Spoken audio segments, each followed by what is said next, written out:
Terima kasih pemirsa, Anda kembali menyaksikan Kominfo Newsroom.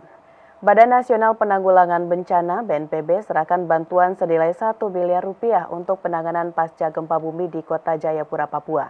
Bantuan diserahkan langsung oleh Deputi Bidang Penanganan Darurat BNPB, Maijen TNI Fajar Setiawan.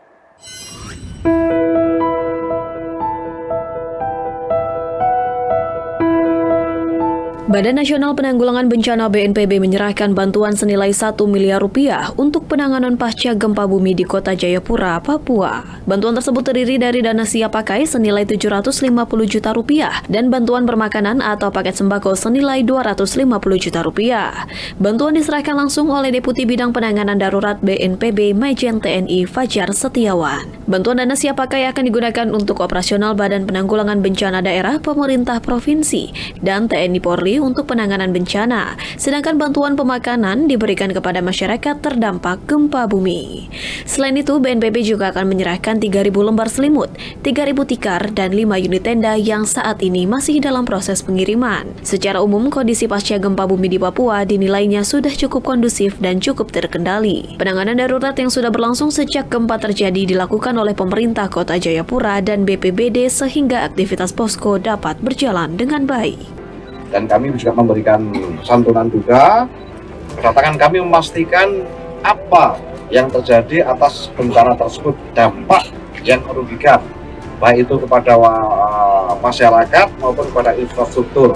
Menurut kami cukup terkendali, penanganan yang dilaksanakan oleh pemerintah kota sudah cukup bagus, aktivitas posko berjalan, penanganan darurat pun sudah berlangsung.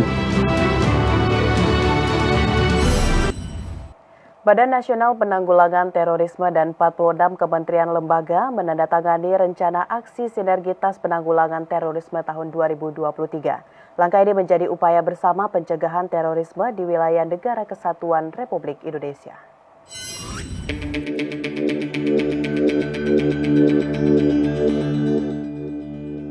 Badan Nasional Penanggulangan Terorisme dan 46 Kementerian Lembaga melakukan penandatanganan Rencana Aksi Sinergitas Penanggulangan Terorisme tahun 2023. Kegiatan ini bertujuan agar setiap kementerian lembaga memiliki komitmen aktif dalam upaya pencegahan terorisme melalui berbagai program kerjasama yang dilaksanakan. Sementara itu, kerjasama aksi penanggulangan terorisme tersebut akan difokuskan di daerah sinergitas, yakni Jawa Barat, Jawa Tengah, Jawa Timur, Sulawesi Tengah, dan Nusa Tenggara Barat. Kepala BNPT Komjen Pol Boy Raffi Amar menyebutkan kegiatan ini juga merupakan upaya untuk meningkatkan kesejahteraan bagi kelompok rentan, mitra deradikalisasi, dan masyarakat.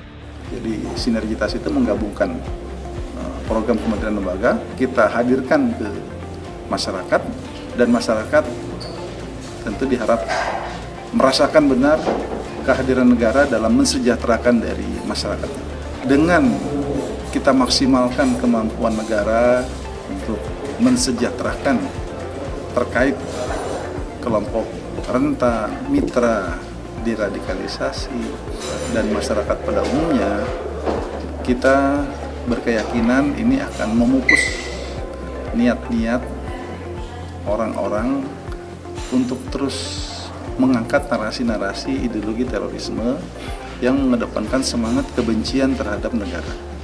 Selain itu, turut hadir dalam kegiatan penandatanganan tersebut Menko Polhukam Mahfud MD yang juga mengapresiasi berbagai capaian BNPT dan mengingatkan BNPT untuk merawat persatuan negara dan moderasi beragama.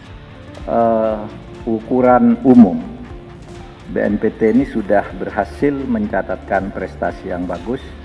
Saya hanya ingin menekankan, mari kita hati-hati merawat negara ini sebagai negara kesatuan yang dalam paham keberagamaannya adalah menganut moderasi beragama.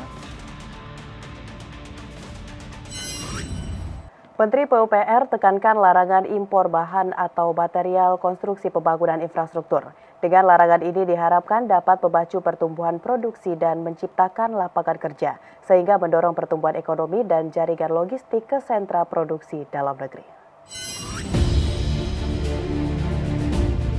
Menteri PUPR Basuki Hadi Mulyono menegaskan kembali kepada jajarannya untuk memprioritaskan penggunaan material konstruksi dalam negeri.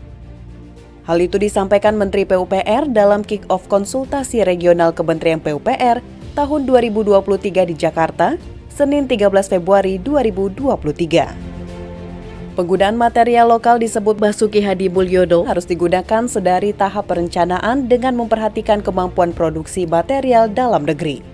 Larangan penggunaan material impor bertujuan untuk menumbuhkan produksi dan menciptakan lapangan kerja.